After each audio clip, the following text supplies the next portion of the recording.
Hallelujah. आप सबको प्रभु यीशु मसीह के सामर्थ्य नाम में जय मसीह की। आइए आज हम फिर एक परमेश्वर की बाइबल में से अद्भुत एक कहानी को देखते हैं। जब हम लुक्का का पुस्तक उसका 15 अध्याय वचन 11 से 32 तक पढ़ते हैं, वहाँ हमें एक स्टोरी मिलती है।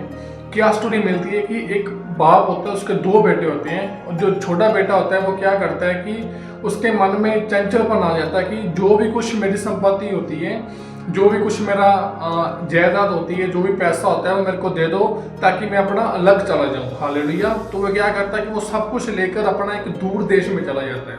और बाइबल कहती है कि जब वो दूर देश में जाता है तो जब वो सब कुछ अपना सारी संपत्ति खर्च कर चुका है, जब वेश्या के ऊपर कुकर्म के बीच में अजैशी जब अपनी पूरी मार चुकता है, तो तब क्या पड़ता है, तब तुरंत अकाल पड़ जाता है। हालेलुया। पहले अकाल नहीं पड़ता है, जब वो सब कुछ उड़ा देता है तब क्या पड़ता है, अकाल पड़ता है। तो वो क्या करता है, तो फिर वो क्या करता है, उसको भूख लगती है, उसको भूख लगती है, वो उसको पता लगता है कि मेरे पास अभी कुछ खाने के ही नहीं है। इतना वो गरीब हो जाता है, जो इतना अमीर व्यक्ति था वो गरीब हो जाता है। फिर वो क्या करता है कि उस देश में किसी लोग के पास जाता है। जब वो किसी के पास जाता है तो वहाँ उसको क्या किस लिए रखता है, वो सूरों का झुंड चराने के लिए। और बाइबल बताती है कि वो सूरों का झुंड चराता था, और जो फलियां, जो उसमें लिखा है कि जो चीज़ वो सूरों को देता था वो खुद ही खाता था।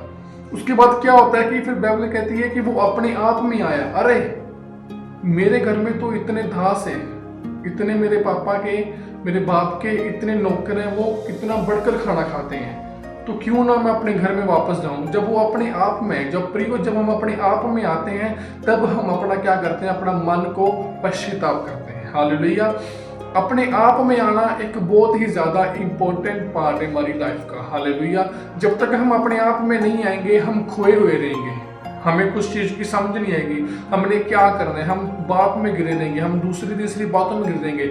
जब हम अपने आप में आएंगे तब हम परमेश्वर की ओर देखते हैं कि हाँ, हमारा परमेश्वर, हमारा खुदा, हमारा यहोवा, हमारा यीशु मसीह हमारी ओर है। हालेलुया। फिर जब वो अपने आप में आया, वो सोचता कि मैं घर जाऊंगा, और बाइबल कहती है कि अभी वो घर से दूर ही था, उसके पिता ने देखा और वो दौड़ता हुआ उसके पास आया, उसको गले लगाया।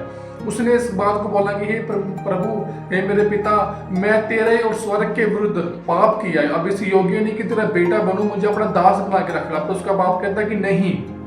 उसने क्या करा, उसने गले लगाया, उसको अपनी अंगूठी निकाल कर उसके हाथ में अंगूठी डाली और उसको अच्छे वस्त्र बनाए और अच्छा वहाँ भोजन किया का बाइबल बताती है। मैं कहना चाहता हूँ कि मेरा परमेश्वर प्रभु यीशु मसीह बहुत दयालु और बहुत कृपालु परमेश्वर। आप जितना मर्जी पाप में गिरे रहो, आप जितना मर्जी परमेश्वर से दूर चल जाओ, पर जब आप परमेश्वर की ओर आते हो, जब आप कहते हो कि हे अप्पा, हे पिता, मुझे क्षमा कर, लॉर्ड फॉरगिव मी, प्रभु तुरंत आपको क्षमा कर देता है और तुरंत आपको गले लगा लेता है। मेरे प्रियो, जब हम लुक्का की पुस्तक में इसको पढ़ते हैं, ये कि वो सिंपल दृष्टांत नहीं है, वो दर्शाता है कि परमेश्वर हमसे कितना प्रेम करता है। हालेलुया। वो दर्शाता है कि वो हमसे कितना मोहब्बत करता है, वो दर्शाता है, उसमें हम देख पाते हैं परमेश्वर का प्रेम, परमेश्वर का अनुग्रह, उसकी महानता, उसकी दया, उसका करुणा हम वहाँ देख सकते हैं। हालेलुया।